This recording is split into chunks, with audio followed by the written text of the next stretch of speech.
Reka nongere kuba ikaze mu makuru abagezweho tuba tubafite kuri La Grace ya Africa. Nizere ko mukomeje kugubwa neza kandi Imana ikomeje kubana namwe. Mwebwe mukurikira amakuru tugenda tubagezaho. Mu by'ukuri ndabashimira kandi mbifuriza ishya n'ihirwe mu kazi mukora umunsi ku wundi.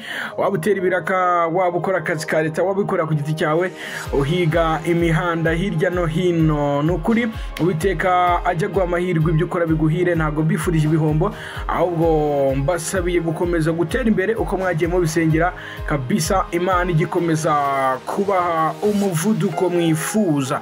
Reka twizire mu makuru abagiye atandukanye no tuba tubafitiye. Anza kubabwira ku nkuru ya Minisitiri w'ububanyi n'amahanga wa Ukraine, akaba tayari ategerejwe hano i Kigali mu Rwanda.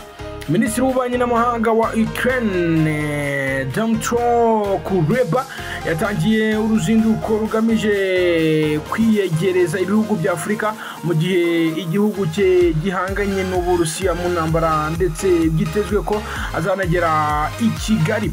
Uruzinduko Kureba yatangiye muri Maroc rugamije kumvisha ibihugu bya Afurika kujya inyuma ya Perezida Vladimir Zelensky mu gihe iby'uyu mugabane byakomeje gufata iriya ntambara nkaho itabireba.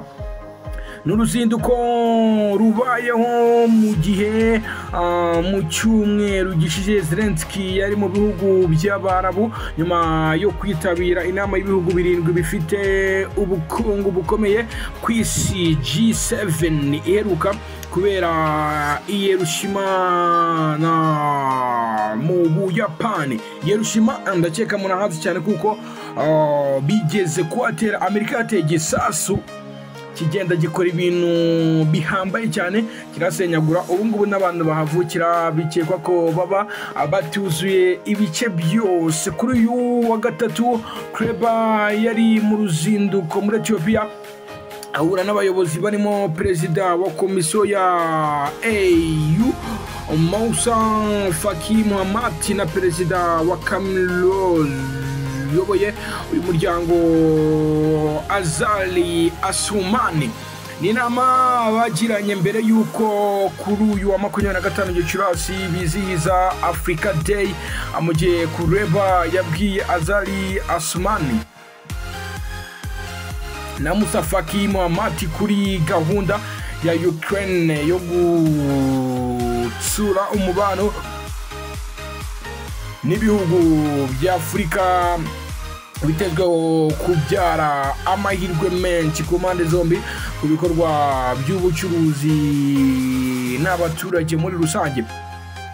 Yagize ati ibiganiro bya Perezida Zelensky n'abayobozi ba Afurika ndetse n'urugendo rwanjye rwa mbere ku mugabane wa Afurika mu mwaka ushize rwabaye intangiriro zizahuka ry'umubano wa Ukraine ndetse na Afurika muri rusange. Yavuze ko impande zombi zifite ibyo ziganira nko mu bijyanye no kwihaza mu biribwa, aho icyo gihugu mbere y'intambara turukagamo ibinyampeke byinshi bikenewe muri Afurika nk'ingano n'ibihwagari bivamo amavuta yo guteka. Kureba yanagarutse ku ngaruka mbi z'intambara barimo kurwana n'Uburusiya zigera no kuri Afurika, zirimo ibiciro by'ibiribwa byazamutse cyane, ikwirakwira ry'ibikorwa by'umutwe wa PMC Wagner, ihungabana ry'ubukungu ndetse n'ibindi bigiye bitandukanye tutishimiye. Yakomeje ati ingaruka z'intambara y'Uburusiya zumvikana ku isi yose, by'umwihariko ku mugabane wa Afurika. Ni ngombwa guhuza imbaraga ngo dushyire iherezo ku bikorwa bya gashoza ntambara by'Uburusiya ashingiwe ku mahame y'umuryango w'abibumbye ndetse na gahunda y'amahoro ya Ukraine. Kreba yavuze ko gahunda zose zijyanye no kugarura amahoro zigomba kugendana n'umurongo wa Perezida Zelensky, ko Uburusiya bugomba kuvana ingabo zabwo ku butaka bwa Ukraine. Ku bijyanye n'ibiribwa yavuze ko nubwo Ukraine iri mu ntambara hagati y'Ukuboza 2022 Werurwe 2023, guverinoma ya Ukraine yohereje ubwato butandatu bwikoreye toni ibihumbi 170 z'ingano zigenewe Somalia, Kenya, Ethiopia ndetse na Yemen.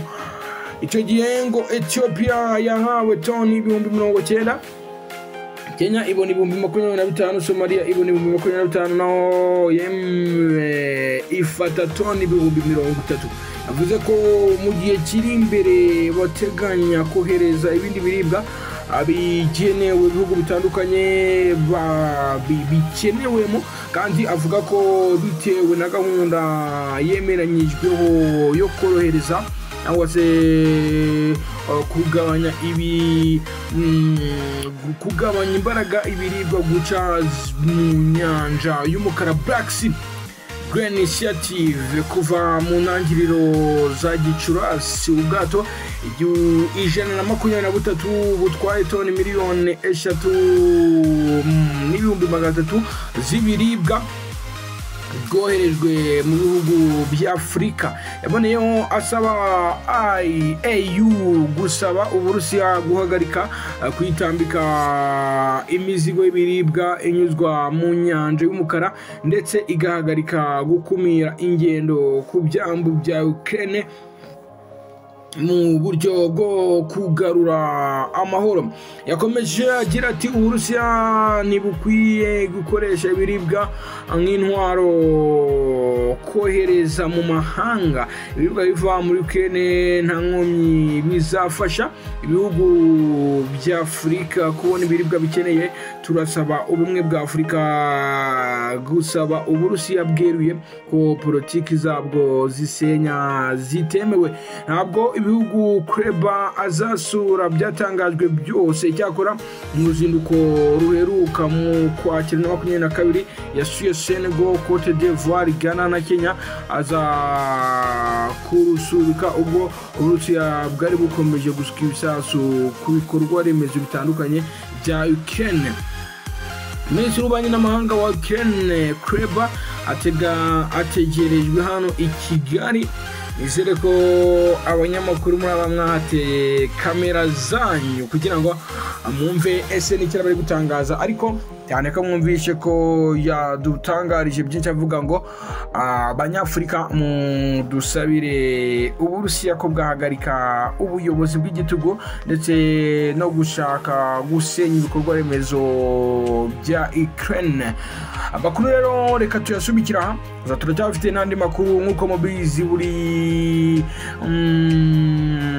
gihe cyangwa se buri munsi tubagezaho amakuru abagezweho hirya no hino mu Rwanda cyangwa igihugu cy'u Rwanda. Babwira ko ukeneye kwamamaza waduhamagara kuri 0788 tugufasha kwamamaza ibikorwa byawe. Ukeneye promotion ya YouTube channel nanone waduhamagara ko nimero kugira ngo ibintu bikomeze kugenda fresh. Turashimiye mukomeze kugubwa neza. Mwadukurikira kuri Facebook ni Gracia Africa, Instagram ni Gracia Africa, Twitter ni Gracia Africa. Mukomeze kugira ibihe byiza.